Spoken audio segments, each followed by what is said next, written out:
ಕಾಶ್ಮೀರದ ಬಲಗಾಮ್ನಲ್ಲಿ ಭಯೋತ್ಪಾದಕ ದಾಳಿಯಾಗಿದೆ. ಅದರಲ್ಲಿ 28 ಜನ ಭಾರತೀಯ ಪ್ರವಾಸಿಗರು ಇವತ್ತು ಬಲಿಯಾಗಿದ್ದಾರೆ.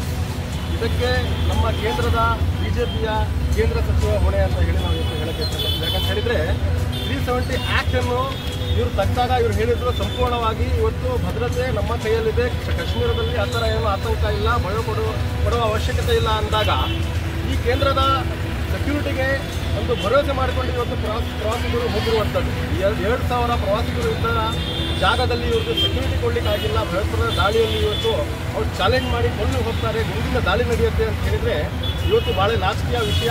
ಇವತ್ತು ನಮ್ಮ ಇಂಡಿಯಾದಲ್ಲಿ ಇವತ್ತು ಏನಾಗ್ತಾಯಿದೆ ಅಂತ ಹೇಳಿದ್ರೆ ಈ ದಾಳಿಯನ್ನು ಧರ್ಮಕ್ಕೆ ಕಟ್ಟಿ ಇವತ್ತು ತಿರ್ಚಲಾಗ್ತಾ ಇದೆ. ಹಾಗಾಗಿ ಈ ಸಂದೇಶವನ್ನು ಇವತ್ತು ನಾವು ನೀಡಕ್ಕೆ ಇದ್ದೀವಿ ಅಂತ ಹೇಳಿದರೆ ಇದು ಭಯೋತ್ಪಾದನಾ ದಾಳಿ ಅಂತ ಹೇಳಿದರೆ ಧರ್ಮವನ್ನು ಬದಿಗಿಟ್ಟು ಎಲ್ಲ ಸರ್ವ ಭಾರತೀಯರು ಒಂದಾಗಿ ಇವತ್ತು ಸೌಹಾರ್ದತೆಯಿಂದ ಈ ಒಂದು ದಾಳಿಗೆ ತೀವ್ರವಾಗಿ ಖಂಡನವನ್ನು ವ್ಯಕ್ತಪಡಿಸಬೇಕು ಮತ್ತು social democratic party of India ತೀವ್ರವಾಗಿ ಖಂಡನೆಯನ್ನು ವ್ಯಕ್ತಪಡಿಸಬೇಕು ಮತ್ತು ಕಂಡೋಲೆನ್ಸ್ ಕೂಡ ನಾವು ಇವತ್ತು ಹೇಳೋಕ್ಕೆ ಇಷ್ಟಪಡ್ತೀನಿ.